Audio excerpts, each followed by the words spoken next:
ఈ యొక్క సమయాన్ని మన మధ్యలో ఉన్నటువంటి సిస్టర్ పి శుభప్రద సిస్టర్ గారికి ఈ సమయాన్ని అప్పగించబోతున్నాను. ఈరోజు స్త్రీల కూడిక కాబట్టి నేను స్త్రీ గురించి మాట్లాడాలనుకుంటున్నా. మరపురాని స్త్రీలు అనే శీర్షికల షారా అమ్మ గురించి మాట్లాడుతున్నాను. షారాయ్ గారి గురించి తెలుసా? షారా గారు ఎవరు? అబ్రహాము యొక్క భార్య కదా. సో షారా ఆమె ఎవరు అంటే ఆమె జనములకు జనని, తల్లిలాగా దేవుడు ఆమెను ఆశీర్వదించింది. సో ఇక్కడ చూసినట్లయితే ప్రభుని పిలుపుకు లొంగి భర్తను అనుసరించిన రాజకుమారి, ముదిమి వయసున ముద్దు బిడ్డకు జన్మనిచ్చిన వృద్ధ నారి. సో ముదిమి వయసులో కూడా ఆమె బిడ్డకు జన్మనిచ్చడానికి దేవుడు ఆమెకు సహకారం ఇచ్చాడు. సో ఆమెను ఎంత ఆశీర్వదించిందంటే దేవుడు చూడండి, మనము ముదిమి వయసు వచ్చాక కూడా అందం అనేది ఆమెకు పోకుండా ఉన్నదంట. మనం ఇప్పుడు 30-40 ఆయన కొంచెం మనకి రింకిల్స్ రాగానే వీళ్ళు ఫీలింగ్ చాలామంది బ్యూటీ పార్లర్ కూడా పరిగెత్తుతూ ఉంటారు. సో అంటే ఇప్పుడు సొసైటీ అట్లా పెరిగిపోయింది, చిన్న పిల్లలు కూడా వెళ్తూ ఉంటారు. సో కానీ దేవుడు చూడండి, ఆమె షీ లివ్డ్ ఫర్ 127 years. ఎవరి ఒక ఏజ్ని బైబిల్లో మెన్షన్ చేయలే, కానీ షారా అమ్మ ఏజ్ మాత్రం ఒక్కటి దేవుడు మెన్షన్ చేసింది. ఎందుకంటే ఆమె జనములకు తల్లిగా ఉంది కాబట్టి. సో చూడండి, అంటే ఆమె ఎంత ఆశీర్వదింపబడింది. తన భర్తని యజమానుడు అని కూడా ఆమె పిలుస్తూ ఉంది. సో అట్లాంటిది కూడా మనము నేర్చుకోవాలి. సో ఆమె గుణగణాలు ఏంటి, ఆమె నుంచి మనం నేర్చుకోవాల్సిన పాయింట్స్ ఏంటి, ఇవాళ మనము చూద్దాం. సో ఈమె షారా అని ఆమె పేరు మార్చింది దేవుడు, నవ్వును బహుమతిగా పొందిన స్త్రీ. సో ఆమె బహుమతిగా పొందినట్టు. సో నవ్వు అంటే ఇసాకు పేరు నవ్వు అని. సో దానికి కూడా మనం అది కూడా చూద్దాం. సో షారా అంటే రాజకుమారి అని అర్థము. తర్వాత ఆదికాండము 11:29 చూసినట్టయితే ఎవరైనా చదువుతారా సిస్టర్? ఆమె మొదటి పేరు షారాయి అంటే కలహప్రియ అని అర్థం. తర్వాత ఆమెకు షారా అని దేవుడు పేరు మార్చిండు. సో దాని పేరేమో రాజకుమారి. ఆ 2 పాయింట్స్ రాసుకోండి మీరు. అబ్రామును నాహోరును వివాహము చేసుకొని భార్య పేరు మిల్కా. ఆమె మిల్కాకును ఇస్సాకును తండ్రి అయిన హారాను కుమార్తె. శారయి గొడ్రాలయుండెను, ఆమెకు సంతానము లేదు. తెరకు తన కుమారుడు అబ్రహామును తన కుమారుడు అనగా హారాను కుమారుడు లోతును. సో చాలు. సో ఇక్కడ చూడండి, అంటే వాళ్ళిద్దరు కూడా సంబంధులు, రక్త సంబంధులు. సో వాళ్ళ నుంచి వచ్చిన సంబంధం. సో దేవుడు అప్పటి వరకు she was not carrying any child. ఆమెకు పిల్లలు లేకుండా అప్పటిదాకా ఆమె గొడ్రాలుగా ఉండే. సో షారా యొక్క పేరు 61 సార్లు బైబిల్లో రాయబడి ఉంది. 61 times it was return in Bible. తర్వాత వివాహం అయిన తర్వాత చాలా కాలం వరకు ఆమెకు సంతానం లేకుండే. తర్వాత ఆమె విగ్రహారాధికులలాగా ఉండే అన్నట్టు. సో ఎర్లియర్ దేవుడు ఎప్పుడైతే అబ్రహాం గారిని పిలవక ముందు వాళ్ళందరూ విగ్రహారాధనలో ఉండే. వాళ్ళందరూ కూడా వేరే దేవతలను పూజించేవాళ్ళు. సో ఇక్కడ కల్దీల ఊరికి వాళ్ళు ఉండే. వాళ్ళు అక్కడి నుంచి కానాన్ దగ్గరికి దేవుని చేత పిలువబడ్డాడు. సో ఫస్ట్ పాయింట్ రాసుకోండి, దేవుణ్ణి ఆశ్రయించిన షారా. అందరికి బుక్స్ ఇచ్చారు కదా, if you have pens use can write. దేవుణ్ణి ఆశ్రయించిన షారా. ఆదికాండము 12వ అధ్యాయము 1వ వచనం చూసినట్టయితే, యెహోవా నీవు లేచి నీ దేశము నుండి నీ బంధువుల యొద్ద నుండి నీ తండ్రి ఇంటి బయలుదేరి నేను నీకు చూపించే దేశములకు వెళ్ళుము. సో ఇక్కడ అబ్రహాం గారిని దేవుడు పిలుస్తా ఉన్నాడు 12వ అధ్యాయంలో చూసినట్టయితే. సో ఇక్కడ ఏమైంది, దేవుని అబ్రహాం యొక్క భార్య షారా. సో ఎప్పుడైతే దేవుని యొక్క పిలుపు అబ్రహాం గారు అందుకున్నారో, షారా కూడా she was with him. So always she was with him. ఎందుకంటే ఆమె ఆయనకు లోబడి ఉన్నది కాబట్టి. సో మనకు అందరికి కూడా మాదిరి చూపిస్తుంది అన్నట్టు షారమ్మ. ఏమంటుంది, భర్తకు లోబడి ఉండాలని. సో హారానికి రాకముందే కూడా వీళ్ళు ఎక్కడ ఉండే, మెసొపొటేమియాలో ఉండే. సో 1 నుంచి 3వ వచనం వరకు చూస్తే మనము ఆ యొక్క ప్రాంతంలో అక్కడి నుంచి దేవుడు పిలిచిండు. అక్కడ చూడగలరు, నీవు లేచి నీ దేశం నుండి నీ బంధువుల నుండి వెళ్ళమంటుండు. సో చదవండి మళ్ళొకసారి 3వ వచనం. నిన్ను ఆశీర్వదించు వారిని ఆశీర్వదించెదను, నిన్ను దూషించు వారిని శపించెదను. భూమి యొక్క సమస్త వంశములు నీ యందు ఆశీర్వదింపబడునని అబ్రాహాముతో అనగా యెహోవా అతనికి చెప్పిన ప్రకారము అబ్రాహాము వెళ్ళెను. సో దేవుడు ఎప్పుడైతే ఆయనను పిలిచి ఆశీర్వదిస్తాను అని అన్నప్పుడు వాళ్ళు లేచి ఆ యొక్క ఊరిని వదిలి వెళ్ళిరు అన్నట్టు. సో ఇక్కడ చూసినట్టయితే షరతులతో కూడిన ఒక నిబంధన ఇచ్చింది దేవుడు. సో అపోస్తుల కార్యం 7వ అధ్యాయము 2వ వచనం ఒకసారి చూడండి. అపోస్తుల కార్యము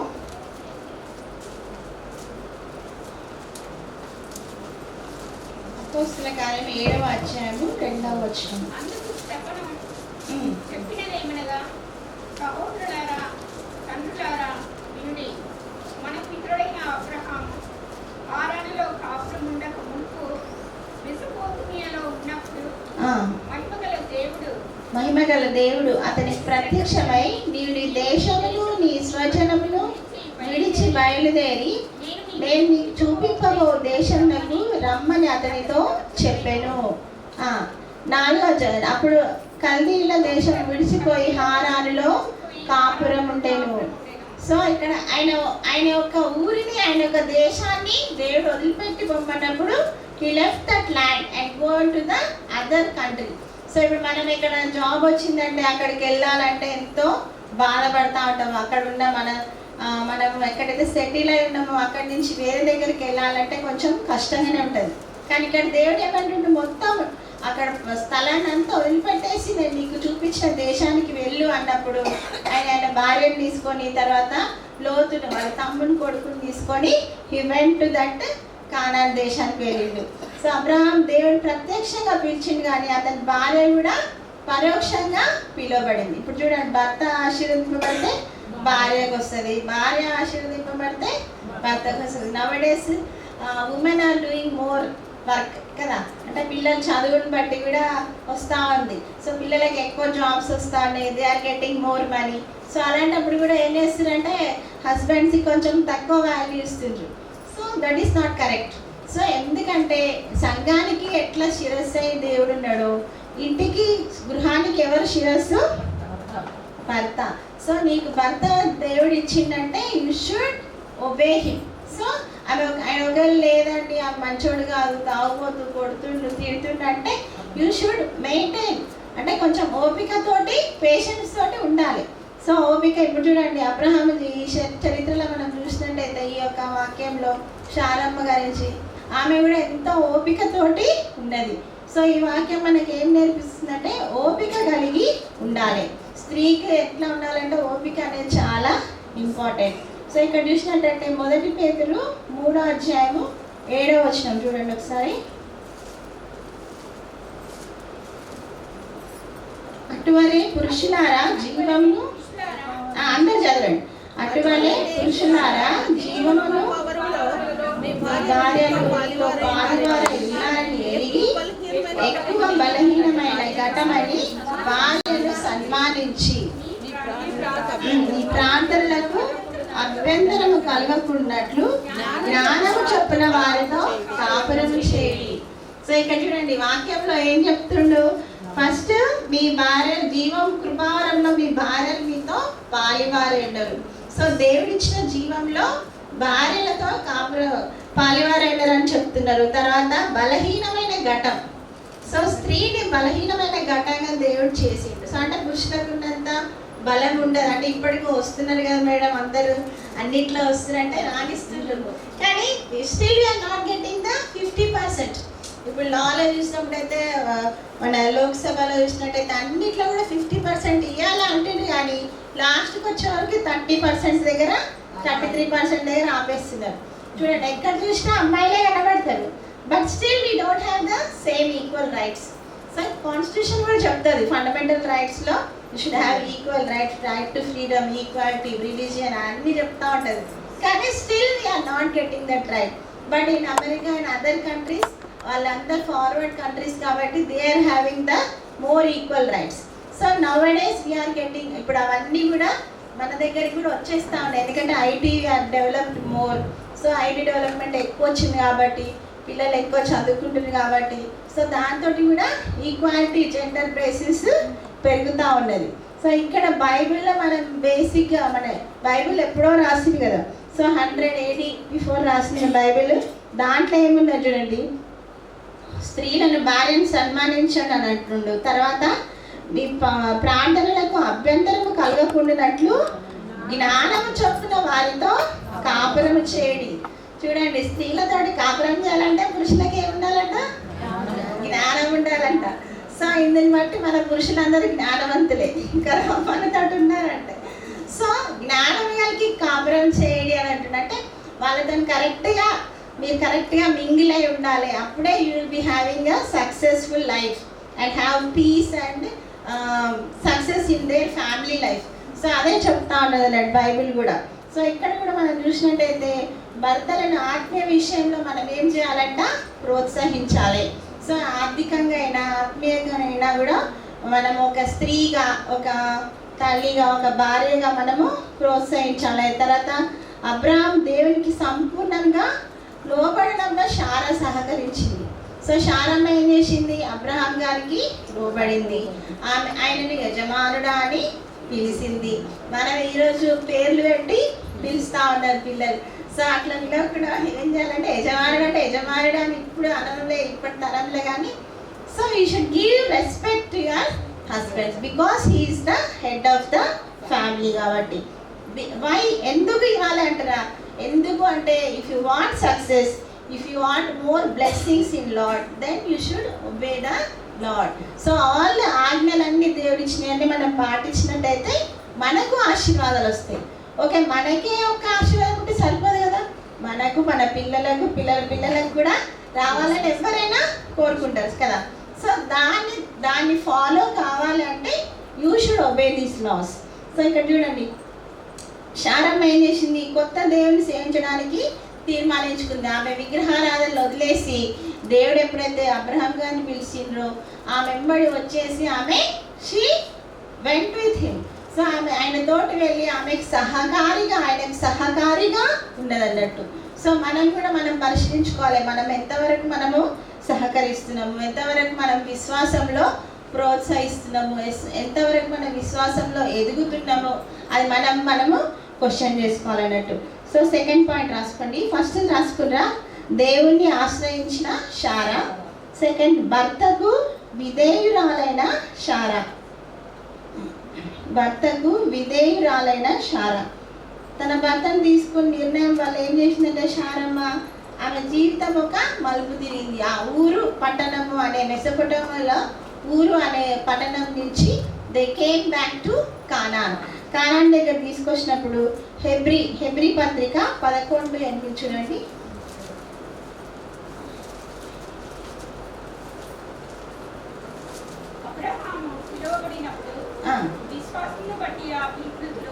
అందరు చదవండి. హెబ్రీ 11:8. అబ్రహాము గట్టిగా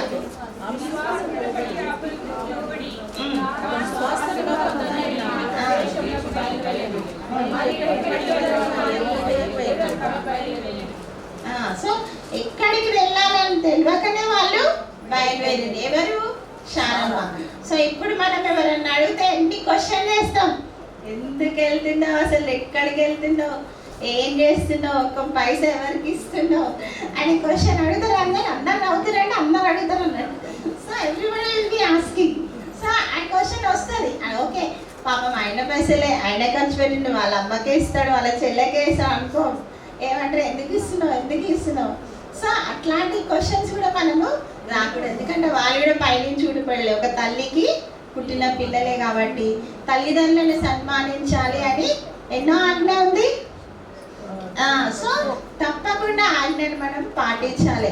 సో ఎప్పుడైతే నీ తల్లిని నీ తండ్రిని సన్మానిస్తావో నీకు దివ్యమైన ఆశీర్వాదాలు, తర్వాత దీర్ఘాయుష్ కూడా మనకు కలుగుతుంది. సో చూడండి, లోకంలో అన్ని సంపాదించుకోవచ్చు ఎక్సెప్ట్ ఆయుష్ అండ్ ఆరోగ్యం. ఈ రెండు మన చేతుల్లో లేవు. సో డబ్బులు కనుకోవచ్చు, చీరలు, బంగారం, ఇండ్లు, స్థలాలు అన్నీ అనుకోవచ్చు, కానీ only 2 items we can't buy. That is the health and the age. So ఆయుష్ అనేది కూడా ఆయుష్ ఆరోగ్యం అనేది దేవుడిచ్చిన వరం. సో మనకు బైబిల్లో చెప్తున్నాడు, నువ్వు దీర్ఘాయుష్మంతుడు అవునట్లు నీ తల్లిని తండ్రిని సన్మానించుము. సో ఓకే, మా తల్లిదండ్రులు నేను సన్మానిస్తున్నా, ఆయన తల్లిదండ్రులు నాకెందుకు అంటారా? అట్లా అనొద్దు. సో ఎవరైనా ఇద్దరు జతపడ్డారు అని అంటే వాళ్ళ తల్లిదండ్రులైనా ఈక్వల్గా చూడాలి, వీళ్ళ తల్లిదండ్రులైనా ఈక్వల్గా చూడాలి. అప్పుడే you will be getting more blessings in your life. So ఇక్కడ చూడండి, శారమ్మ ఏం చేసింది? తన జీవితంలో తన స్వపురుషునికి లోబడి ఉంది. లోబడడం అనేది నేర్చుకుంది శారమ్మ. సో ఇక్కడ 1 పేతురు 3:6 చదివాం కదా, తన స్వపురుషుడికి లోబడి ఉండాలి అని. తర్వాత అదొక స్వభావంగా అలంకరించుకోవాలి. సో అదొక మన స్వభావంగా అలంకరించుకోవాలి. చూడండి, what you are making to learn to your children. So మీ చిల్డ్రన్స్కి ఏం చెప్తారో అది కూడా చూస్తూ ఉంటారు. మన పిల్లలు ఇప్పుడు మనం చేసే ప్రతి పనిని వాళ్ళు చూస్తూ ఉంటారు. ఒకవేళ మనము భర్తకు మర్యాద లేకుంటే వాళ్ళు కూడా ఇవ్వరు. తర్వాత మనము తల్లిదండ్రులకు మంచిగా లోబడి వాళ్ళని ప్రేమగా చూడకుంటే మన పిల్లలు రేపు వాళ్ళు పెద్ద అయినాక you have done that thing, నువ్వు ఆ పని చేస్తున్నావు, నువ్వు వెళ్ళగొట్టున్నావు కదా, మేము కూడా వెళ్ళగొడతామంటే మనము చేయలేము. ఇప్పుడు చూడండి, ఈ టైంలో ఏం చేస్తున్నారు అందరూ, అమెరికా అందరు సెటిల్ అయిపోతున్నారు. ఇక్కడ ఉన్న తల్లిదండ్రులను వాళ్ళకు ఒక అపార్ట్మెంట్ చూసి అందులో పెట్టేస్తున్నారు. Everything they will be getting. So తల్లిదండ్రులు సింగిల్ ఉన్నా కూడా అక్కడ ఉంచేసి వాళ్ళకు నెలకు 1,20,000 అంట. సో 1,20,000 వాడు అక్కడి నుంచి అమెరికా నుంచి పంపిస్తూ ఉంటాడు. They are living they separately. So అన్నీ వాళ్ళు చూస్తూ ఉంటారు అన్నట్టు. సో అట్లా స్టార్ట్ అయిపోయింది. So whatever you are giving, whatever you are doing, it will come to you. So నువ్వు మంచి చేస్తే మంచి వస్తుంది, చెడు చేస్తే చెడు అనేది వస్తుంది. So be careful. మన పిల్లలు కూడా మనల్ని చూస్తూ ఉంటారు, వాళ్ళు గమనిస్తూ ఉంటారు మనం ఏం చేస్తున్నాం అనేది. సో అది కూడా ఇక్కడ మనము చూసుకోవాలి. తర్వాత పూర్వం దేవుని ఆశ్రయించిన స్త్రీలందరూ కూడా తమ స్వపురుషులకు లోబడి ఉన్నారు. సో మనం బైబిల్ ఎంతో మంది స్త్రీలను చూడగలుగుతాం. సో వాళ్ళందరూ కూడా తమ పురుషులకు లోబడి ఉన్నారు కాబట్టి ఆ యొక్క పాఠం కూడా మనము నేర్చుకోవాలి. తర్వాత 3వది రాసుకోండి, శోధింపబడిన శారా. శోధింపబడిన శారా. ఆదికాండము 12వ అధ్యాయము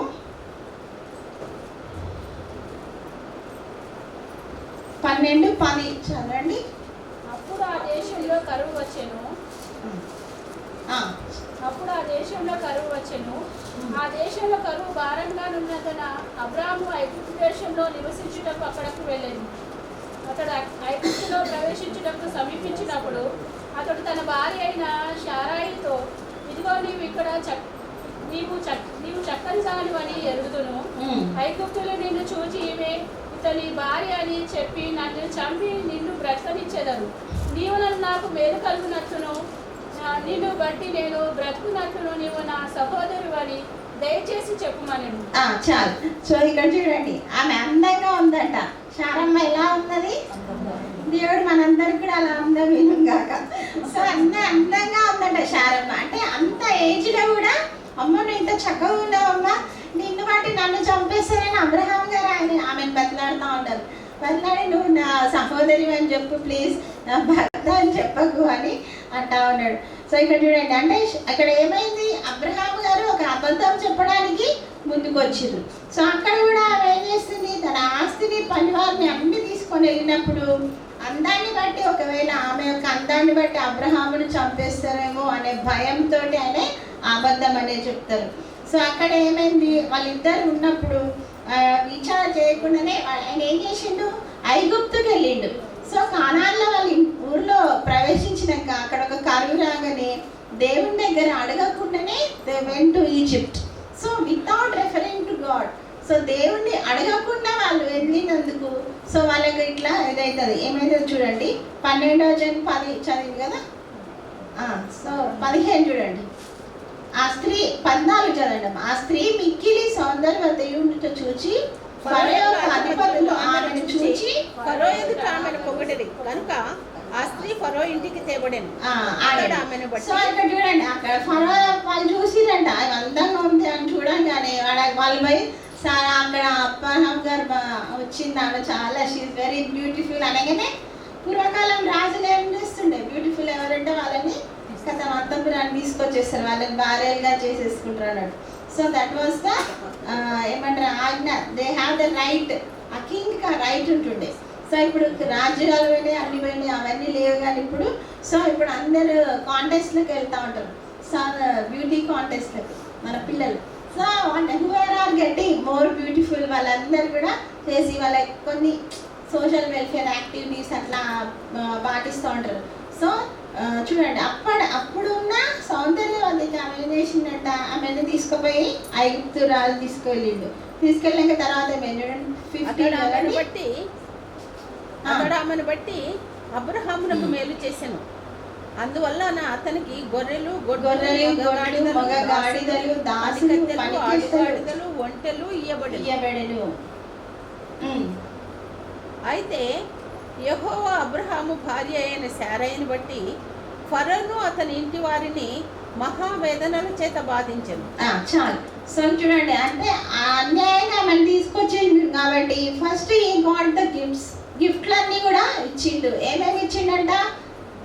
గొర్రెలు, గొడ్లు, గాడిదలు, దాసులు, పనిగంతలు అన్నిటి కూడా ఇచ్చింది. అంటే ఆమె సిస్టర్ అనుకొని ఇచ్చేసిండు ఆయన. సో తర్వాత ఏమైంది అంటే, కానీ దేవుడు చూస్తూ ఉన్నాడు. సో ఇక్కడ ఏమైంది, అబ్రహాం గారు చెప్పిన అబద్ధాన్ని బట్టి ఆమె అక్కడ తీసుకోబడింది. సో అక్కడ తీసుకోబడిందంటే మరి ఏం చేస్తారో, ఎట్లా ఉంటుందో పరిస్థితి, కొంచెము భయానక స్థితి అక్కడ. సో కానీ దేవుడు చూస్తూ ఉన్నాడు. దేవుడు చూసింది కాబట్టి ఏం చేసిండంట, అక్కడ అతని ఇంటి వారిని మహావేదనల చేత బాధించెను. సో చూస్తున్న దేవుడు మనకున్నాడు. సో మనం ఎక్కడున్నా ఏం చేస్తున్నా మనల్ని దేవుడు చూస్తాడు. ఎందుకంటే నువ్వు దేవుని బిడ్డవు, ఎల్లప్పుడు నువ్వు వాక్యం చదువుతావు, ప్రార్థన చేస్తావు, నువ్వు చేసే ప్రతి పని దేవునికి తెలుసు. సో హృదయాంతరంగా చూసే దేవుడు. మనుషులంటే పైన చూస్తారు. సో హృదయంలో ఏముంది, ఇప్పుడు నేను అందరినీ చూస్తున్నా, మీరు అందరినీ చూస్తున్నారు, కానీ లోపల హృదయాన్ని కూడా చూసే దేవుడు. చూడండి ఎంత గొప్ప దేవుడు. సో ఆయన కన్ను దృష్టికి ఏది మరుగై ఉండదు. సో నువ్వు ఆకాశంలో ఉన్నా, భూమిలో ఉన్నా, వాటర్లో ఉన్నా, ఎక్కడున్నా కూడా he can see and he can listen to your prayer. So ఆమె ఖచ్చితంగా ప్రార్థన చేసి ఉంటుంది. సో దేవుడు అక్కడ వాళ్ళని మనోవేదన చేసిండు. సో ముట్టవద్దని అక్కడ వాళ్ళకు ఆజ్ఞాపిస్తాడు దేవుడు. సో అక్కడి నుంచి వాళ్ళు తప్పించబడతారు అన్నట్టు. చూడండి, అంటే దేవుడు ఎప్పుడైతే మనం దేవునికి సమీపంగా ఉంటామో, దేవుడిని ఎరిగి ఉంటామో, దేవుడు మనకి ఎప్పుడు కూడా మేలు చేస్తాడు, మనల్ని ఆశ్రయిస్తాడు, మనల్ని కాపాడుతాడు, మనల్ని రక్షిస్తాడు అని ఇక్కడ శారమ్మ ద్వారా కూడా మనము తెలుసుకోగలుగుతాం. సో ఈ ఆదికాండం 20వ అధ్యాయము చూడండి, 20వ అధ్యాయము మొదటి వచనం. అక్కడ నుండి అబ్రహాము దక్షిణ దేశంలో తల్లిపోయి కాదేశునకును శూరుకును మధ్య ప్రదేశంలో తల్లిపోయి కాదేశునకును నివసించి. సో ఇక్కడ గెరారు అనే ఊరికి మళ్ళా వెళ్ళిండు. చాలు. సో అక్కడి నుంచి ఏమైందంటే ఆయన గెరారు అనే రాజు దగ్గరికి వెళ్ళినప్పుడు అక్కడ అబీమెలెకు అనే రాజు ఉంటాడు. సో ఆయన కూడా అక్కడ సేమ్ చెప్తారు అన్నట్టు, ఇక్కడ ఏమి అందంగా ఉంది కాబట్టి అని వాళ్ళు తీసుకుపోయినప్పుడు అక్కడ కూడా దేవుడు వాళ్ళని 11వ వచనం చూడండి. అబ్రహాము దేవుని భయం ఏమాత్రం లేదు కనుక నన్ను చంపుదురు అనుకొని అంతేకాక ఆమె నా చెల్లెలను మాట నిజమే. ఆమె నా తండ్రి కుమార్తె కానీ నా తల్లి కుమార్తె కాదు. ఆమె నాకు భార్య అయినది. దేవుడు నన్ను నా తండ్రి ఇల్లు విడిచి దేశాంతరం పోనట్లు చేసినప్పుడు నేను ఆమెను చూచి, మనం ప్రతి స్థలమందు ఇతడు నా సహోదరుడని నన్ను గూర్చి చెప్పుము. నీవు నాకు చేయవలసిన ఉపకారం ఇది అని చెప్పి తిన్నాను. సో ఆగండి. సో ఇక్కడ కూడా అబీమెలెకు రాజు దగ్గరికి పోయినప్పుడు అబీమెలెకు రాజు కూడా ఆమెను పిలుస్తాడు. తీసుకుని వెళ్ళినప్పుడు అప్పుడు దేవుడు కూడా వాళ్ళకి కూడా మహావేదనలు పుట్టిస్తాడు. సో వాళ్ళకి కూడా భయం అనేది వస్తుంది. ఆయన చేపట్టి ప్రతి గర్భం కూడా మూయబడుతుంది. 18 చదివినట్టయితే, ఏలైనగా అబ్రహాం భార్య అయిన శారాను బట్టి దేవుడు అబీమెలెకు ఇంటిలో ప్రతి గర్భమును మూసి ఉండేది. సో చూసినా నేను చెప్తా కదా, చూచుచున్న దేవుడు మనకు ఉన్నాడు కాబట్టి ఆమెను అక్కడ కూడా సెకండ్ టైం, ఫస్ట్ టైం ఏమో ఐగుప్తు దేశంలో, సెకండ్ టైం గెరారు అబీమెలెకు దగ్గర కూడా దేవుడు ఆమెను రక్షించిండు. సో రక్షించే దేవుడు, కాపాడే దేవుడు మనకు ఉన్నాడు కాబట్టి సో ఎల్లప్పుడూ మనము ప్రార్థనలో ఉండాలి. సో ప్రార్థనలో ఉండి దేవుని వాక్యం చదువుతా ఉంటాయి. సో శోధనలు రావని కాదు, ప్రతి ఒక్కరికి శోధనలు వస్తాయి. ఎందుకంటే యేసయ్య గారు చెప్తారు కదా, ఈ లోకంలో మీకు శ్రమలు కలుగును, ఆయనను భయపడకుడి, నేను ఈ లోకమును జయించి ఉన్నానంటాడు. సో జయశీలుడకు యెహోవా, జయశీలుడకు దేవుడు మనతో ఉన్నాడు కాబట్టి మనం ఏ శ్రమలు వచ్చినా కూడా భయపడకూడదు. సో శారమ్మ చూడండి, అంటే ఆమెను తీసుకెళ్ళినప్పుడు కూడా ఆమె భయపడలేదు. ఎందుకంటే యెహోవా దేవుడు, నన్ను పిలిచిన దేవుడు నాతో ఉన్నాడు, నన్ను కాపాడుతాడు అని ఆమె చూస్తూ ఉంది. ఆమె ప్రేయర్ చేసింది కాబట్టి ఆమెను దేవుడు రక్షించిండు. సో ఆశీర్వాదకరంగా కూడా వాళ్ళు బయటకు వచ్చిర్రు. సో దే గెట్ మోర్, అన్ని గిఫ్ట్స్ కూడా వచ్చినాయి వాళ్ళకి. ఆ దాసులతో పాటు వాళ్ళు బయటకు వచ్చినట్టే దేవుని యొక్క కాపుదల వాళ్ళకు ఉండదని అర్థం. సో ఇక్కడ చూడండి, ఇంకోటి పాయింట్ రాసుకోండి. 4వది, వాగ్దానాన్ని సందేహించిన శారా. వాగ్దానాన్ని సందేహించిన శారా.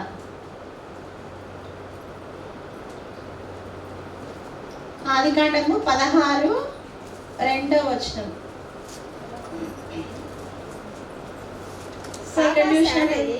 కాగా శారా నేను పిల్లలను కనకుండా యెహోవా చేసి ఉన్నాడు, నీవు దయచేసి నా దాసితో పొమ్ము.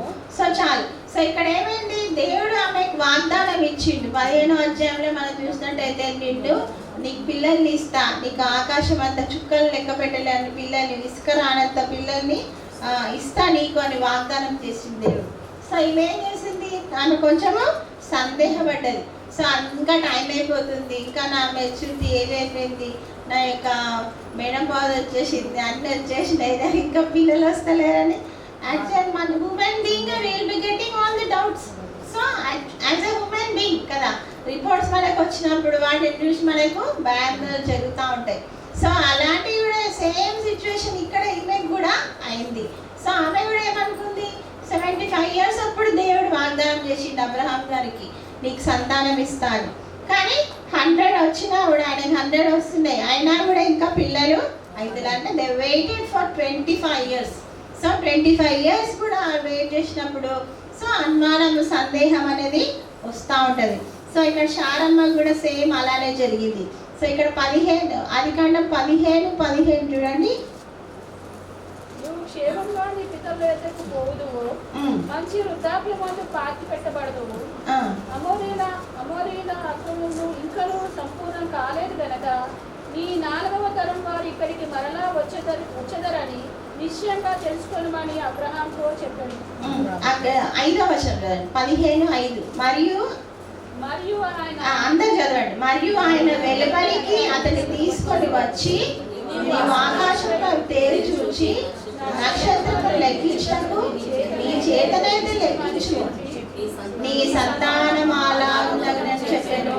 హల్లెలూయా. సో చూడండి, అంటే నీ సంతానం ఆకాశ నక్షత్రములంతా అవుతుందని చెప్పింది. అంటే ఇప్పుడు మనం ఉన్న అబ్రహాం సంతానం అందరం. సో అబ్రహాం ఇస్సాకుని కానీ, ఇస్సాకు యాకోబుని కానీ, యాకోబ్ తర్వాత ఇజ్రాయెల్ వచ్చింది. సో ఇజ్రాయెల్ దేశం ఉంది, కానీ ఇటు మిగతా వాళ్ళందరూ కూడా మనమే. సో మనమంతా సంతానం అంతా చెదరగొట్టబడిన వాళ్ళమే. సో అందరూ మన పితరులు బీజం మనలో ఉంది కాబట్టి మనము దేవుని యొద్దకు రాగలిగినాం, కాబట్టి మనం దేవుని వాక్యం చదువుకోగలుగుతున్నాం. So we are the chosen people కాబట్టి we came to Lord. So ఇక్కడ చూసినట్టయితే సంతానం నేను చేసిందనే ఆకాశ నక్షత్రములంతా ఇస్తా అని వాగ్దానం చేసిండు. సో ఏమేం చేసింది శారమ్మ, ఆమె సందేహపడ్డది.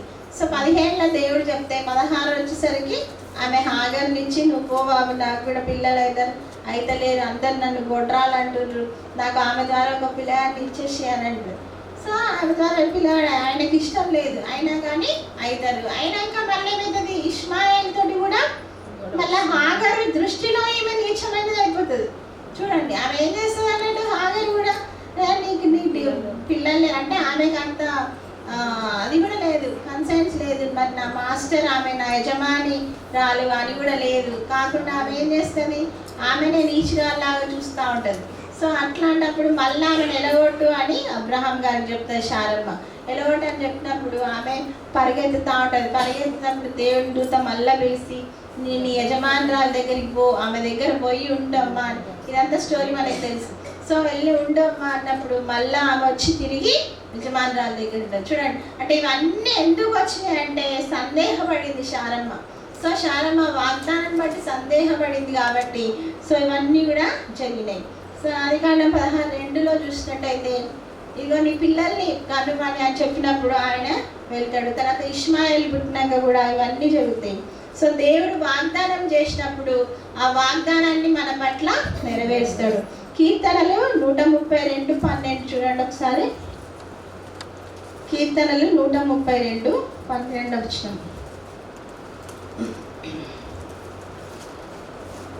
యెహోవా సత్య ప్రమాణము దావీదుతో చేసెను. ఆయన మాట తప్పనివాడు. ఆయన మాట తప్పనివాడు. సో ఆయన మాట తప్పనివాడు అని మనకు వాక్యంలో చెప్తా ఉంటే కానీ శారమ్మ ఏం చేసింది? ఆమె సందేహించింది. సో మనం కూడా ఎలా ఉంటున్నాం? మనం కూడా దేవుడి వాగ్దానం, మనం ప్రతి ఇయర్ కూడా ఒక వాగ్దానం తీసుకుంటా ఉంటాం. సో ఆ వాగ్దానాన్ని మనం నెరవేరుస్తున్నామా, సందేహపడుతున్నామా, అదంతా మనము చూడాలి. ఎందుకంటే మనము దేవుడు ఒక వాగ్దానం చేసిండంటే అది తప్పకుండా నెరవేరుస్తాడు. నీ పిల్లల్ని ఆశీర్వదిస్తాను, నీకు సమస్తం ఇస్తాను, నీకు తోడుగా ఉంటాను అని చెప్పిన దేవుడు ఆయన తప్పకుండా మనకు తోడుగా ఉండి మనల్ని వాగ్దానాన్ని మన జీవితాల్లో నెరవేర్చే దేవుడు. కాబట్టి మనం ఆ వాగ్దానాన్ని గట్టిగా పట్టుకోవాలి. సో అంతేగాని అపవాదం ఏం చేస్తూ ఉంటాడు? అందరి ద్వారా, భార్య ద్వారా, భర్త ద్వారా, పిల్లల ద్వారా, రిలేటివ్స్ ద్వారా నీ దేవుడు ఏం చేస్తున్నావు, ఇంతవరకు వాక్యం చదువుతున్నావు, ఇన్ని పాటలు పాడుతున్నావు, ఇంత సేవ చేస్తున్నావు, అయినా ఎందుకు ఈ కష్టాలు అని వాడు మనల్ని పోక్ చేస్తూ ఉంటాడు. So we should come out of that. So అపవాది తంత్రం నుంచి మనము బయటికి రావాలి. లేదు, నా దేవుడు గొప్పవాడు, ఆయన సజీవుడు, ఆయన సమస్తము చేయగల దేవుడు అని మనము నిరీక్షించాలి. ఆయన గట్టిగా మన విశ్వాసాన్ని గట్టిగా పట్టుకోవాలి. సో పేతురు గారు పేతురు గారు నీళ్ళ మీద నడిచేటప్పుడు యేసయ్యను చూసినప్పుడు he was walking on the water. But when you see the water, అక్కడెక్కడ సముద్రం దిక్కు చూసిండో అప్పుడేమైతే మునిగిపోతూ ఉంటాడు. సో అట్లా మనం కష్టాలను చూడొద్దు కానీ యేసయ్య వైపు చూడాలి. సో ప్రతి ఒక్కరికి కష్టం వస్తుంది. అంటే యేసయ్య దగ్గర రాగానే సుఖాలు ఏమి రావు, అందరికీ కూడా కష్టాలు వస్తాయి. యేసయ్యనే సిలువ మోసుకున్నాడు. సిలువ అంత భారం అయితే మనకు లేదు కదా, ముళ్ళలు కొట్టేంత, ముళ్ళ కిరీటం పెట్టేంత లేవు. కానీ మనకు వచ్చే కష్టాలు మనం ఇంకా ఎక్కువ అనుకుంటాం, ఇంకా ఎక్కువ అయిపోయి ఇంకా ఎక్కువ ఓవర్ అయిపోయి డిప్రెషన్లోకి వెళ్ళిపోతూ ఉంటాం. సో అట్లా వెళ్ళకూడదు. ఎందుకంటే మన విశ్వాసాన్ని గట్టిగా పట్టుకోవాలి. సో అప్పుడే దేవుడు తన క్రియలను మన జీవితాల్లో జరిగించగలుగుతాడు. ఎందుకంటే భ్రష్టుని చేయొద్దు. మన అవిశ్వాసాన్ని కూడా మన భర్తల మీద, పిల్లల మీద రుద్దకూడదు. సో మా ఊరికి వస్తారు పిల్లలు, మమ్మీ ఏంటి ఇట్లా సిచ్యువేషన్, ఎందుకు ఇట్లా అన్నప్పుడు మనం ధైర్యంగా పట్టుకోవాలి. ఇప్పుడు నేను కూడా మా మమ్మీకి చెప్తా ఉంటా, ఎందుకు మమ్మీ ఇట్లా అన్ని కష్టాలు, ఏం కాదు బిడ్డ, భయపడకు, ధైర్యంగా ఉండు, యేసయ్య ఉన్నాడని. ఆమె బ్రాహ్మణ్, ఆమె కన్వర్ట్ అయ్యి క్రిస్టియన్ చేసుకుంది. అంటే ఆమెకు వెలుగు కనబడ్డది అన్నట్టు. యేసయ్య కనబడేసరికి ఆమె పూజలన్నీ చేసేది, మడిగట్టుకొని పూజలు చేస్తుండే నియోగి బ్రాహ్మణ్స్. సో ఆమె కూడా కన్వర్ట్ అయిపోయిన, ఆమె దేవుడిని ఎప్పుడైతే చూసిందో, ఆ వెలుగుని చూసిందో, అటు సైడ్ వచ్చేసి దేవుణ్ణి పట్టుకుంది. సో చూడండి, అంటే దేవుడు ఆమెను వచ్చినందుకు దేవుడు ఆమెను ఎంతగానో ఆశీర్వదించిండు. సో మనల్ని మనం అంటే ఆశీర్వాదాలు, ఆ ప్రార్థనలు, మన తల్లిదండ్రుల ప్రార్థనలు, వాళ్ళ దీవెనలు మనతోటి ఉంటా ఉంటాయి, తరతరాల మీద ఉంటా ఉంటాయి. కాబట్టి మనం కూడా ఇప్పుడు ఏం చేయాలి? ఇప్పుడు మాకేం లేదు సిస్టర్, ఇది ఎందుకు ఈ కష్టం, ఎందుకు ఈ బాధ అని అనుకోవద్దు. అంటే ప్రతి ఒక్కరిని దేవుడు ఒక యునీక్గా చేసిండు. సో ప్రతి ఒక్కరికి ఒక ఆశీర్వాదం ఇస్తాడు. నువ్వు ఈ లోకంలో ఉన్నావు అంటే, నువ్వు దేవుణ్ణి స్తుతిస్తున్నావు అంటే నీ పట్ల ఒక ప్రణాళిక ఉంది దేవునికి. సో అది నీ పట్ల నెరవేర్చడానికి దేవుడు నిన్ను ఎన్నుకున్నాడు. సో అది మనము మర్చిపోవద్దు. సో మనం స్టేజ్ లెక్క చెప్పవలసిన అవసరం లేదు. మన పక్కింటి వారికి, సహపని వారికి, మనం ఎక్కడ పని చేసినా అక్కడ మనం ఒక టెస్టిమనీ లాగా ఉండాలి. సో ఎందుకంటే మనం చెప్పడమే కాదు, మనం క్రియల్లో కూడా దేవుడి వాక్యం అనేది చూపించుకోవాలన్నట్టు. సో ఇక్కడ సందేహం అనేది రానియకూడదు. దేవునిలో ఎల్లప్పుడూ మనము నిలబడాలి. ఎందుకంటే వాగ్దానం చేసిన దేవుడు నమ్మదగిన దేవుడు కాబట్టి. రోమా 14:23 చూడండి. రోమీలకు రాసిన పత్రిక 14:23. అనుమానించువాడు తినిన ఎడల విశ్వాసం లేకుండా తిను కనుక దోషి అని తీర్పునందును.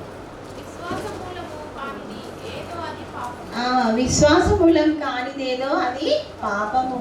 సో విశ్వాసం బట్టి మనము నడవాలి. సో మనం అవిశ్వాసులుగా ఉండకూడదు. ఎప్పుడు దేవుని యందు విశ్వాసం కలిగి నిలకడగా ప్రార్థించి ఆయనలో ఎదుగుతూ ఉండాలి. సో ఇంకొక పాయింట్ రాసుకోండి. ఆతిథ్యం ఇచ్చిన శారా. ఆదికాండము 18:6. ఆతిథ్యం ఇచ్చిన శారా. 18:6 చదవండి. అబ్రహాము గుడారములో ఉన్న శారాయితకు త్వరగా వెళ్ళి, నీవు త్వరపడి 3 మానికల మెత్తని పిండి తెచ్చి పిసికి రొట్టెలు చేయమని చెప్పాను.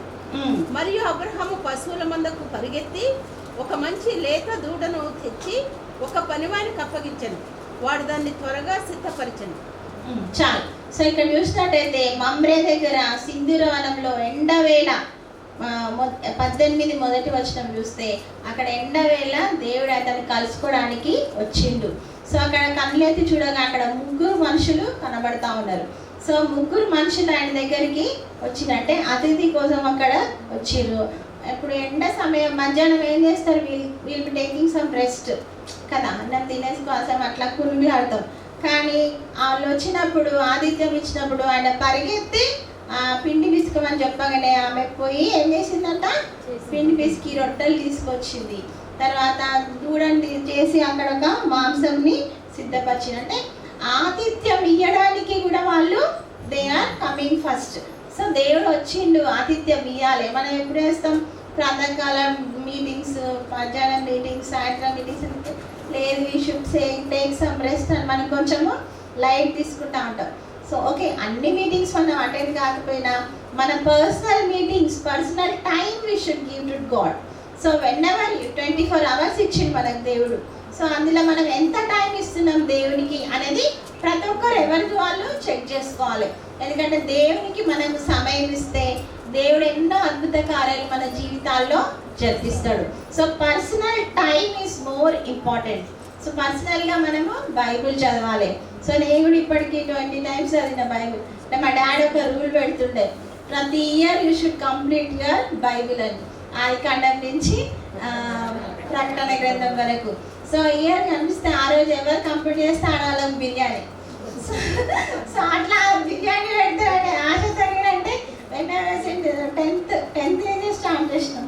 సో అప్పటి నుంచే స్టార్ట్ చేస్తా ఉన్నాం. అంటే అది కంటిన్యూ అవుతా ఉంది. నేను కూడా నా బిడ్డలకు చెప్తా, బిడ్డలు చదవాలి అంటే. ఆమె కూడా అట్లానే చదివింది. మా పాప కూడా నేను బైబిల్ చదువుతా అని మొత్తం చదివి లేదంటే ఆమెకు షీ వాజ్ డాక్టర్, మా ఎల్డర్ డాక్టర్. సో ఆమె ఏం చేసింది, నీట్లో ఆమెకు ఎంట్రన్స్ వచ్చింది. సీట్ వస్తుందా రాదా మమ్మీ అంటే, నేను నువ్వు బైబిల్ చదివిట, బైబిల్ కంప్లీట్ చేయండి, దేవుడు నీకు ఇస్తాడంటే న్యూ టెస్ట్మెంట్ 30 daysలో కంప్లీట్ చేసేసింది. She got seat. సో చూడండి, అంటే దేవుడు అద్భుత కార్యాలు జరిగిస్తాడు. హల్లెలూయా. సో మనము కూడా వాళ్ళ పిల్లల్లో కూడా ఆశ పెట్టాలి. అంటే మనం ఇచ్చేది ఏంటిది? వాళ్ళకు ఈ యొక్క విశ్వాసమే, దేవుని యొక్క నిరీక్షణ కలిగి ఉండాలి బిడ్డ అని మనము చెప్పాలి. అంటే ఆ యొక్క దీవెనను పిల్లలకు దేవుడు దయచేస్తూ ఉంటాడు. సో మా మమ్మల్ని కూడా మా డాడీ అట్లనే చేసేది. నేను కూడా మా పిల్లల్ని వేస్తాను. సో నేను కూడా చెప్తున్నాను మీకు, ఎందుకంటే మీరు కూడా మీ పిల్లలకు అలా నేర్పియాలి. సో ఎందుకంటే మనము మంచి మాటలు నేర్పించకుంటే బయట పోయి వాళ్ళు ఇంకా ఎన్నో చేస్తూ ఉంటారు. ఇప్పుడు మనం టీవీలో పేపర్లో చూసినప్పుడు ఎన్నో కార్యాలు జరుగుతూ ఉంటాయి. సో వాటిని ఆపాలి అంటే దేవుని భయంలో మనం పిల్లల్ని పెంచాలి. సో అది చాలా ఇంపార్టెంట్ అన్నట్టు. సో ఇక్కడ చూసినట్టయితే వాళ్ళు ఆతిథ్యం ఇస్తూ ఉన్నారు. ఆతిథ్యం ఇచ్చినప్పుడు ఏమైందంట, శారమ్మ అప్పుడు నీరసించుకోకుండా ఆమె ప్రిపేర్ చేసింది రొట్టెల్ని. సో మనం కూడా అలాగే ఇతరులకు ఆతిథ్యం ఇచ్చేటట్టు మనము ప్రిపేర్ చేసుకోవాలి. హెబ్రీ 13:1 చూడండి, ఆతిథ్యం ఇవ్వ మరవకండి అంటుండు. హెబ్రీ పత్రిక 13వ అధ్యాయము 1వ వచనం. సహోదర ప్రేమ ఉమ్. నిలువెరపుగా ఉండనీయుడి. అందరూ చదవండి. హెబ్రీ పత్రిక 13. సహోదర ప్రేమ నిలువరముగా ఉండనివ్వండి.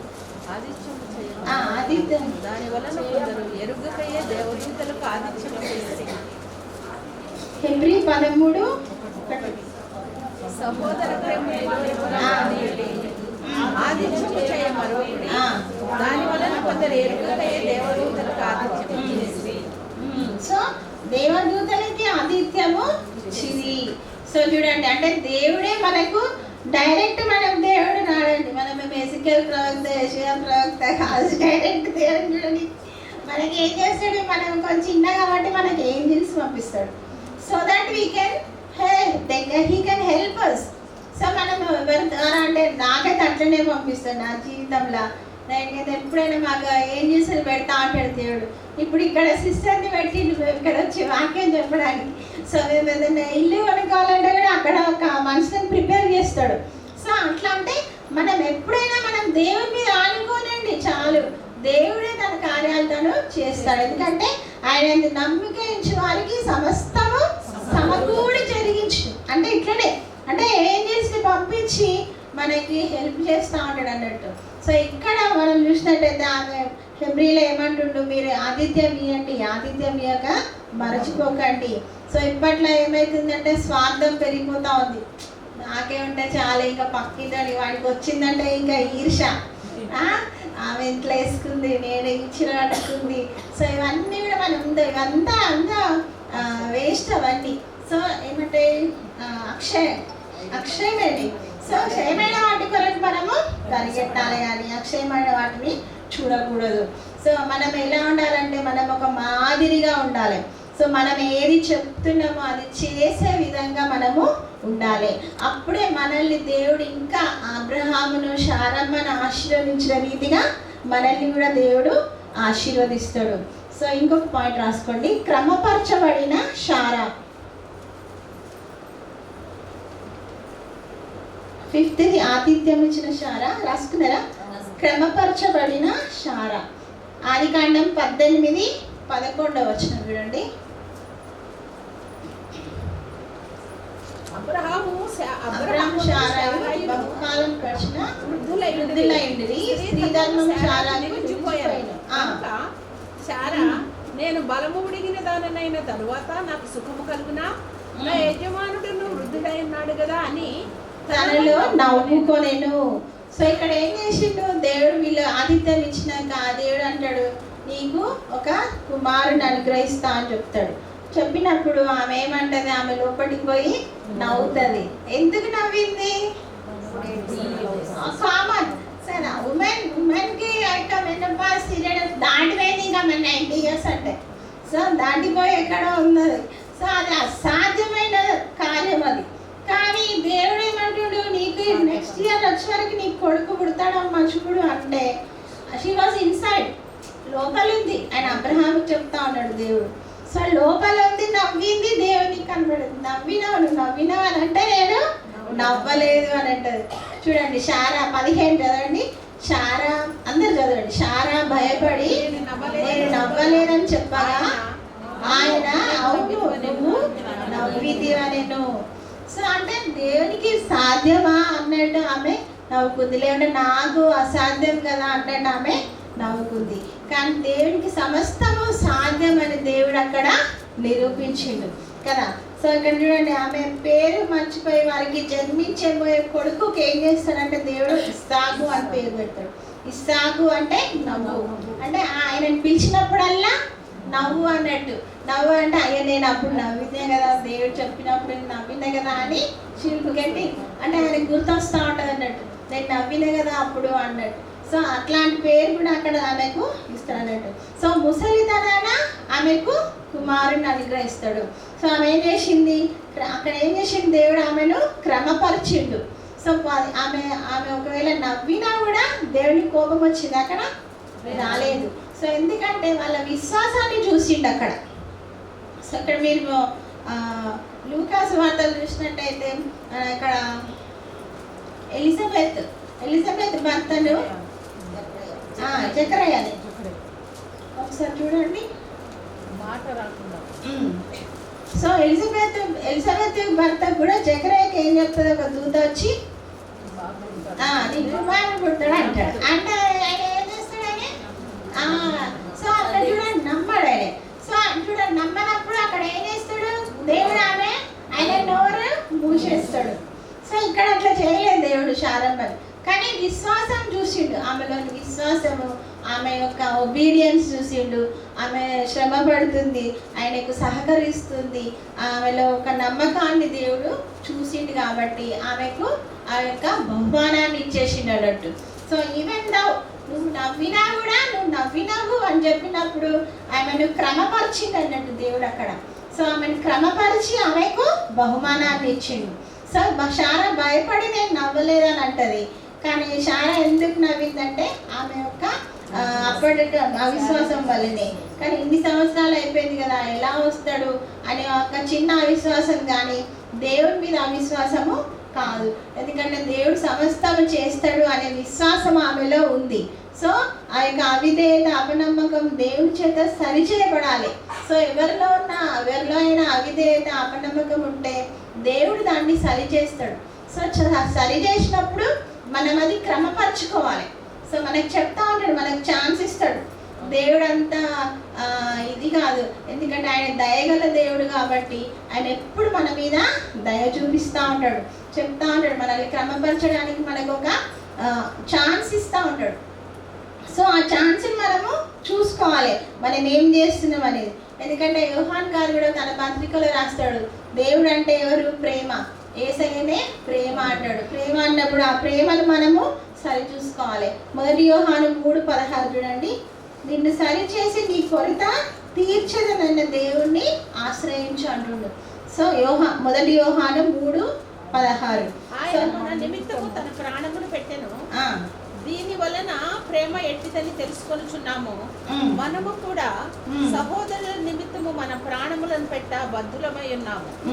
సో ఇక ప్రాణం పెట్టి ఇచ్చిన ప్రేమను మనము తెలుసుకోవాలి. ఎందుకంటే ఆయన ప్రేమామయుడు కాబట్టి, దయామయుడు కాబట్టి మనం కూడా దయ కలిగి ఉండాలి ఇతరుల పట్ల. తర్వాత అవిధేయత, అపనమ్మకం అనేది మనలో ఉండకూడదు అంటుండు.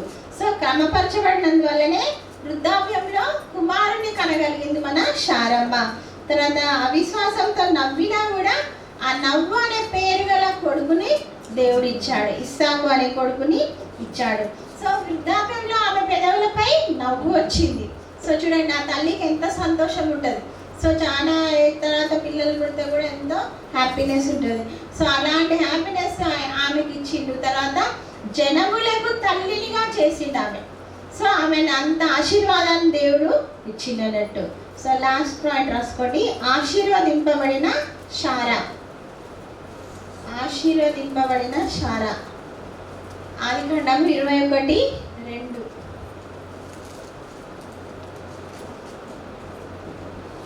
యెహోవా తాను చెప్పిన ప్రకారము శారాను దర్శించెను. 21:1-2 చదవండి. యెహోవా తాను చెప్పిన ప్రకారము శారాను దర్శించెను. యెహోవా తాను ఇచ్చిన మాట చొప్పున శారాను గురించి చేశాను. ఎట్లనగా దేవుడు అబ్రహాముతో చెప్పిన నిర్ణయ కాలమున శారా గర్భవతి అయి అతని ముసలితనమందు అతనికి కుమారుని కనెను. సో ఇక్కడ చూడండి, అంటే when she was giving birth to a child, she was 90 years old. So 90 years old, you can't expect a child. It is impossible for the science, but it is possible for God. So nothing is impossible to God.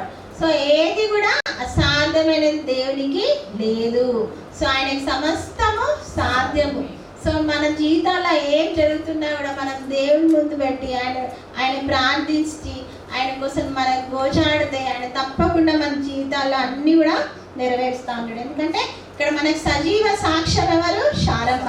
So Saramma ఇచ్చిన ఈ యొక్క సాక్ష్యాన్ని మనం చూసినట్టయితే 90 సంవత్సరంలో కూడా ఆమె పిల్లగాన్ని కన్నది. తర్వాత ఇక్కడ చూసినట్టయితే హెబ్రీ 11:11 విశ్వాసం బట్టి శారా వాగ్దానం చేసిన వాడు నమ్మదగిన వాడని ఎంచుకున్నది. సో విశ్వాసాన్ని బట్టి ఆమె ఎంచుకొనబడింది కాబట్టి she gave to birth to a child. So రోమా 9:7 కూడా చూసినట్టయితే వాగ్దాన పుత్రుడైన ఇస్సాకు సంతానం మాత్రమే అబ్రహాము సంతానం అని దేవుడు ఎంచాడు.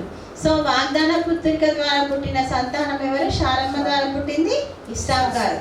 సో హాగర్ దాస్యం ద్వారా ఇష్మాయేలు. సో ఇష్మాయేల్ సంతానం అంతా ఇప్పుడు ముస్లిమ్స్. వాళ్ళు ఏమంటారంటే మేమే రియల్, మేమే ఒరిజినల్ అబ్రహాం సంతానం అంటారు. చెప్తారు వాళ్ళు అబ్రహాం ఇలామేకో ఏదో ఉంటుంది. సో వాళ్ళు రోజు ప్రార్థన చేస్తూ ఉంటారు అన్నాడు. సో దాంట్లో వాళ్ళే నిజమైన జెన్యూన్ బర్త్ అని అంటారు. సో మనము క్రిస్టియన్స్ మాత్రము ఇస్సాకుడు జెన్యూన్ అని చెప్తాం. అంటే ఇజ్రాయెల్ నుంచి వచ్చింది కాబట్టి, ఇది వచ్చింది కాబట్టి మనం అంటాం. కానీ వాళ్ళేమో ఇష్మాయిల్ అంటే అందుకే ఇప్పుడు వైరం వీళ్ళిద్దరికే ఆల్ ఓవర్ ద వరల్డ్ చూసినట్టయితే ముస్లిమ్స్కి క్రిస్టియన్స్కే ఉంటుంది. సో ఇక్కడ మనకి హిందువులు కొంతమంది ఉంటారు కానీ వరల్డ్ వైడ్లా క్రిస్టియానిటీ ఈజ్ మోర్. సో మన భారతదేశంలో హిందువులు మనం చూస్తాం కానీ అది చాలా తక్కువ. సో ఇక్కడ చూసినట్టయితే వాగ్దాన పుత్రుడైన ఇస్సాకును బట్టి దేవుడు అబ్రహాంని ఆశీర్వదించిండు. తర్వాత శార ఆతిథ్యం పొందిన తర్వాత దేవుడు నమ్ము ద్వారా ఇస్సాకుని ఇచ్చిండు. సో ఇస్సాకుని ఇచ్చినప్పుడు మనం చూసినట్టయితే ప్రతి ఒక్కరి వాగ్దాన ఫలాన్ని మన జీవితాల్లో కూడా మనం నెరవేర్చుకోవాలంటే మనం ఏం చేయాలి? ఏముండాలి? మనలో విశ్వాసం ఉండాలి, నమ్మకం ఉండాలి. సో దేవుని యందు నిరీక్షణ కలిగి ఉండాలి. సో శారమ్మ ఎంత నిరీక్షించింది? సో 90 ఏళ్ళ దాకా నిరీక్షించినాక ఆమె నోటి మీద ఎప్పుడు నవ్వు ఉన్నది. So she was there for 127 years. So నేను స్టార్టింగ్లో చెప్పిన కదా 127 ఏళ్ళు ఆమె బ్రతికింది. She is the one lady. ఆమె గురించి, ఆమె ఏజ్ గురించి బైబిల్లో మెన్షన్ చేశారు, ఎవరి గురించి మెన్షన్ చేయలేదు. సో అట్లాంటి ఆశీర్వాదాలు శారమ్మకి ఇచ్చిండ్రు. సో అలాంటి ఆశీర్వాదాలు మనం కూడా పొందాలంటే మనం కూడా ఆతిథ్యం ఇవ్వాలి, నమ్మకం కలిగి ఉండాలి. సో ఇక్కడ చూడండి, ఆతిథ్యం ఇచ్చే దాంట్లో కూడా ఏలియా ప్రవక్త కూడా సారెపాతు ఇజ్రాయెల్ ఏం చేస్తుంది? ఫస్ట్ ఆయన కూర్చుంటాడు. ఆయన కూర్చున్నప్పుడు ఆమె పుల్లలు ఏరుకొని వస్తాయి, ఒక రొట్టె ఒక అప్పం తీసుకురాము అంటాను. కాదయ్యా ఇంతే పిండి ఉంది, నేను నా కొడుకు తిని చచ్చిపోతాం, ఇక కరువు అంట అని ఆమె అంటారు. తెలిసి కదా స్టోరీ అంతా. సో అన్నప్పుడు ఆయన ఏమంటాడు? లేదు ఫస్ట్ ఒకటి తీసుకురామ్మా, తర్వాత నీకంత సమృద్ధిగా ఉంటుంది అని చెప్తాడు. సో ఆ మాటను ఆమె నమ్మింది. So she had faith in his words. So ఎప్పుడైతే ఆమె నమ్మిందో ఆ కరువు కాలం అంతా కూడా నూనె పోలు తగ్గలేదు, పిండి తగ్గలేదు. సో ఆమె ఇంట్లో పిండి ఉందని ఆ ఊరోళ్ళందరూ వచ్చి కూడా తిన్నారంట. సో ఎంతమంది తిన్నా కూడా అది తగ్గిపోతుందంట. మనం ఫస్ట్ కాగానే అన్నీ తగ్గిపోతాయి ఇంట్లో, నూనె కానీ పిండి కానీ. మళ్ళీ పోయి ప్రొవిజన్స్ పోలే డిమార్ట్కో, బిగ్ బజార్కో, ఎక్కడికో పోయి మనం తెచ్చుకోవాలి. సో అలాంటి ఆశీర్వాదం మనకు పొందితే ఎంత హ్యాపీ ఉంటుంది కదా. సో చూడండి, అంటే దేవుడి చేత ఆశీర్వదింపబడిన వారికి ఏ కొదువు ఉండదు. సో మనం అనుకుంటాం అయ్యో దేవుడు ఎట్లా ఇస్తాడు మనకి, అప్పుడంటే ఇచ్చిండు ఇప్పుడు ఇయ్యాడేమో అని. కాదు, దేవుడికి అసాధ్యమైనది ఏది లేదు. ఎవరి ద్వారా అన్నా మనకి పంపిస్తూ ఉంటాడు. ఆశీర్వాదాలు నాకు కావాలి దేవా అని నువ్వు మంచి మనసుతోటి దేవుడిని ఎప్పుడైతే ప్రార్థిస్తావో దేవుడు మెంటైన దీవెనలు మన కుటుంబాలకు దయచేస్తాడు. హల్లెలూయా. సో ఇక్కడ చూడండి అట్లా జరిగింది. తర్వాత మొదట ఆమె తెచ్చినాక దేవుడు ఎన్నో ఆశీర్వాదాలు ఇచ్చిండు. సో ఇక్కడ చూస్తే మలాకి 3:10 చూడండి, 10వ భాగం గురించి కూడా అక్కడ చెప్తా ఉంటాడు. నువ్వు ఒక 10వ భాగం దేవునికి ఇచ్చి శోధిస్తే ఆకాశపు వాకిట్లు విప్పి, మలాకి 3:10 ఆకాశపు చదవండి అందరూ. మందిరములో ఉన్నట్లు అందరూ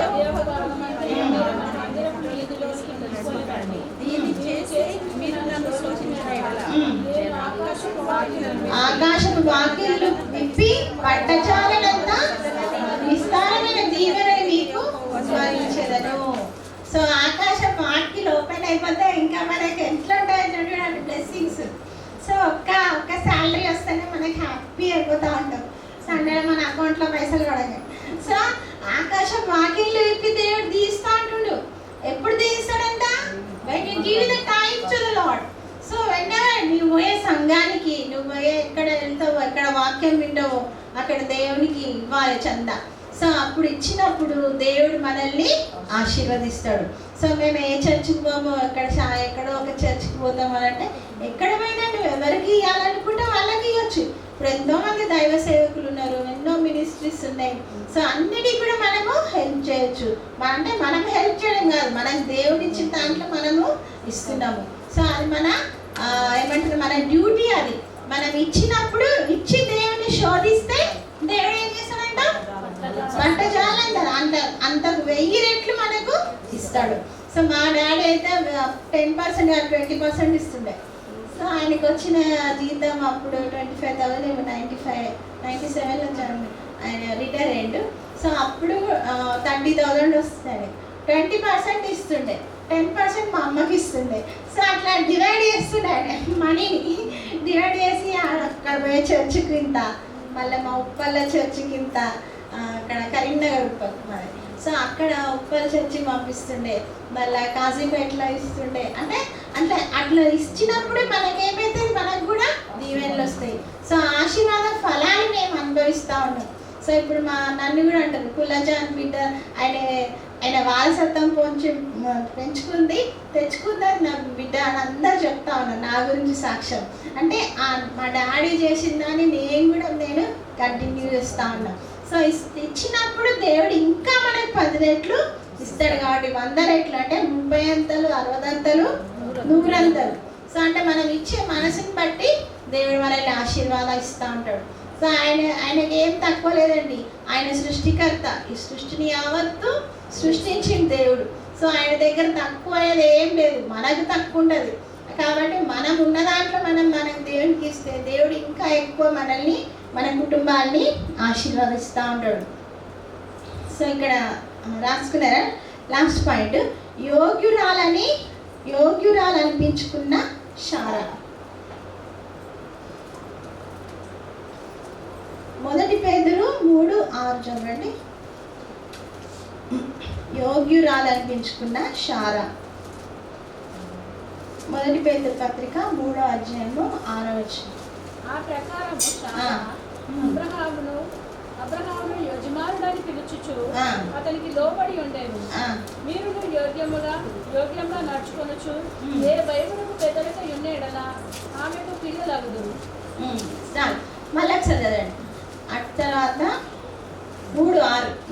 ఆ ప్రకారము శారా అబ్రహాం, అందరు చదవండి. ఆ ప్రకారము శారా అబ్రహామును యజమానుడని పిలుచుచు అతనికి లోబడి ఉండెను.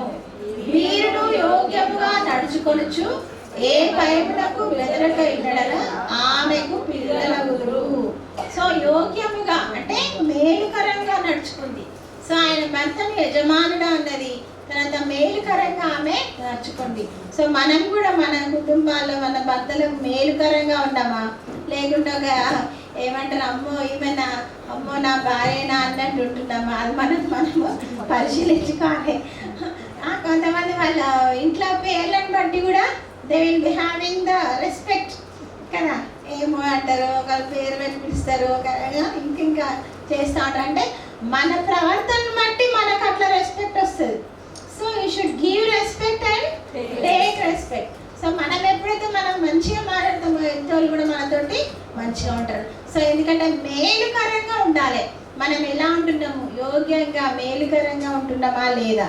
సో ఇప్పుడు మనము చూసిన జనరేషన్లో అయితే 1 year లోపల కూడా they are going for divorce. కోర్టుల కేసులు చూసినప్పుడు, ఎందుకంటే ఓపిక లేదు, పేషెన్స్ లేదు. పిల్లలు తొందరగా పెళ్లి చేసుకొని తొందరగా విడాకులు చేసుకుని ఇదే ఉంటుంది. సో ఆ జడ్జెస్ కూడా వాళ్ళకు కౌన్సిలింగ్ చేయడానికి ఇదైతే ఉంది. సో కౌన్సిలింగ్ పిలుస్తూ ఉంటారు వాళ్ళు, ఇటు సైడ్ నుంచి అటు సైడ్ నుంచి కౌన్సిలింగ్ పిలుస్తూ ఉంటారు. పిలిచి కూడా వాళ్ళు ఏం చేస్తుంటారు, మీకు ఇష్టమేనా, మరి ఉండగలుగుతారా అని అడిగి వాళ్ళు సెటిల్ చేస్తూ ఉంటారు. కొంతమంది ఉంటారు, కొంతమంది ఉండలేకపోతారు. అంటే అట్లా హరాస్మెంట్ అనేది కూడా బాగా వస్తుంది. సో లేడీస్ మీద కూడా హరాస్మెంట్ అనేది బాగా పెరుగుతూ ఉంది. దాంతో కూడా లాస్ అన్నీ కూడా లేడీస్ సైడ్ వచ్చేస్తున్నాయి. సో కొంతమంది లేడీస్ ఏం చేస్తున్నారు, అది అడ్వాంటేజ్ తీసుకొని ఈవెన్ దో హస్బెండ్స్ ఏం చేయకుండా వాళ్ళ మీద కేసు లేడు. సో ఏమన్నా అంటే నువ్వు చెప్పిన మాట ఇల్లేదంటే 498 పెట్టేస్తాను నీ మీద అన్ని కేసులు పెట్టేస్తాను. సో నేను కూడా కొట్టినప్పుడు అట్లనే అన్ని కేసులన్నీ మాకు భరణ వద్దే వద్దు, మా పొట్టి విడాకులు అని మాతో పీడకైతే చెప్తాము. సో అంటే భరణం ఇస్తా అంటే కూడా జడ్జి గారు అంటారు భరణం ఇప్పిస్తామంటే వద్దు సార్, ఏం వద్దు సార్, ఓన్లీ విడాకులు ఇప్పియాలి సార్ అంటుంది అమ్మాయి. సో అట్లా అంటే అంత టార్చర్ ఫీల్ అవుతా ఉన్నారు జనాలు. సో అట్లా ఉంది. అంటే ఎందుకు అంటే పేషెన్స్ లేదు, ముందు ప్రార్థన లేదు, దేవుళ్ళో వెళ్ళడము లేదు, దేవుని మీ దగ్గర విచారించడం లేదు. సో దావీదుని చూసినట్టయితే మనం ఎప్పుడు పోయినా ఆయన దేవుని దగ్గర విచారించి ప్రతి ఒక్క యుద్ధానికి పోతుండే. సో ఎవ్రీ ఫైట్ ఎవ్రీ యుద్ధంలో he had the success. So ఎందుకు అని అంటే విచారణ చేస్తుండే దేవుని దగ్గర. అంటే ఆయన పోయి ప్రార్థన చేస్తుండే అక్కడ పోయి. సో దేవుని దగ్గర పోయి విచారణ చేసి అడుగుతా ఉన్నాడు.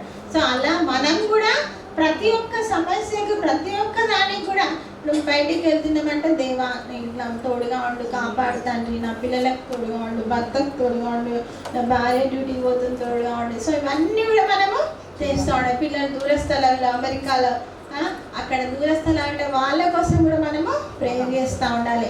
సో ఎందుకంటే దేవుని కాపుదల ఉండాలంటే మన ప్రార్థన వాళ్ళని కాపాడుతూ ఉంటుంది. సో మనం ఎప్పుడు కూడా ప్రార్థించే తల్లుల్లాగా ఉండాలన్నట్టు.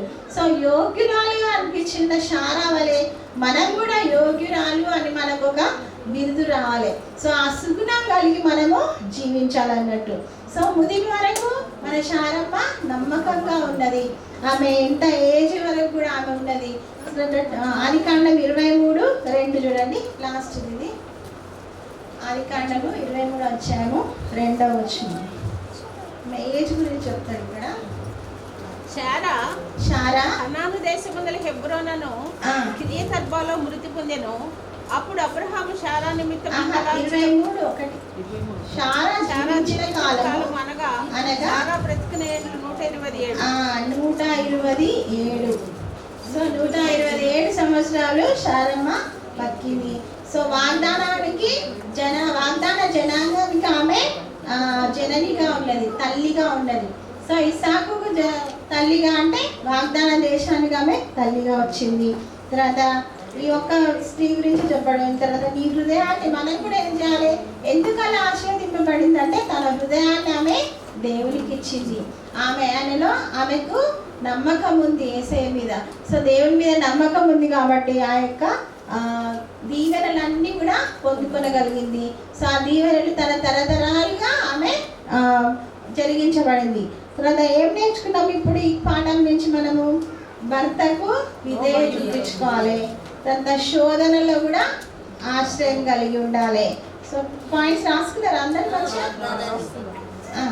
ఫస్ట్ ఏంటి? దేవుణ్ణి ఆశ్రయించిన శారా, భర్తకు విధేయురాలైన శారా, శోధింపబడిన శారా, వాగ్దానాన్ని ఆతిథ్యం ఇచ్చిన శారా,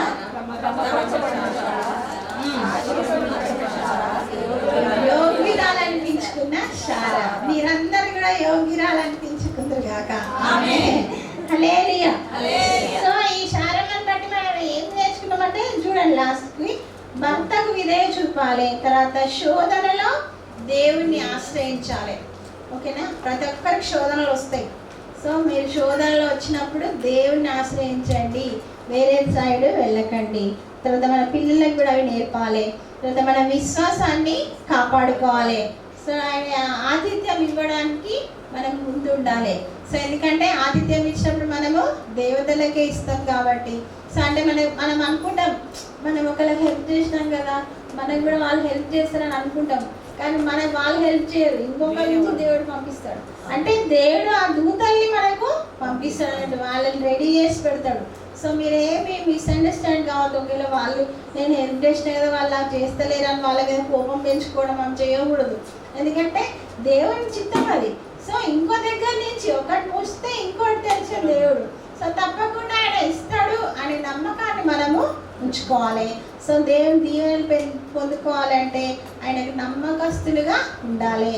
సో మనం కూడా శారమ్మ కుమార్తెలుగా ఆమెకు మాదిరికరంగా మనము జీవించాలి. సో ఇది ఈరోజు వాక్యం. దేవుడి పరిశుద్ధ వాక్యం మనందరి హృదయంలో ఫలింపజేయం కాక. ఆమేన్. హల్లెలూయా. హల్లెలూయా. అందరు నిలబడతారా? చిన్న ప్రార్థన చేసి. కృపగల దేవా, దయగల తండ్రి, ప్రభా మరి యొక్క జ్ఞాన జీవితంలో ఇచ్చిన మీకు స్తోత్రం నాయన. మరి యొక్క వాక్యం ద్వారా మాతో మాట్లాడిన బట్టి మీకు స్తోత్రం తండ్రి. శారమ్మ జీవితం ద్వారా మాతో మాట్లాడినావు నాయన, మీకు స్తోత్రం నాయన. ప్రభా మరి నీకు యోగ్యురాలుగా ప్రభా ప్రతి ఒక్క బిడ్డను ప్రభా నీకు యోగ్యురాలుగా జీవించే కృపను మాకు మా అందరికీ దయచేయండి తండ్రి. నీ యొక్క ప్రభా నెమ్మదైన ప్రభా నీ యొక్క వాక్యం ద్వారా మాతో మాట్లాడి మమ్మల్ని అందరినీ ప్రభా నీ యొక్క ఆశీర్వాదాలకు కర్తలుగా మమ్మల్ని ఉంచుమని నీకు ప్రభా ఎల్లప్పుడూ ప్రభా స్తుతించి నీ నామమును ఘనపరిచే భాగ్యాన్ని నాకు మా అందరికి దయచేయమని నాకు ఇచ్చిన ఈ యొక్క భాగ్యాన్ని బట్టి నీకే వేలాది కోట్లాది స్తుతులు స్తోత్రాలు వందనాలు చెల్లించుకుంటూ మా ప్రభువైన యేసుక్రీస్తు నామములో వేడుకుంటున్నాను స్వామి. ఆమేన్. ఆమేన్. Thank you. God bless you all.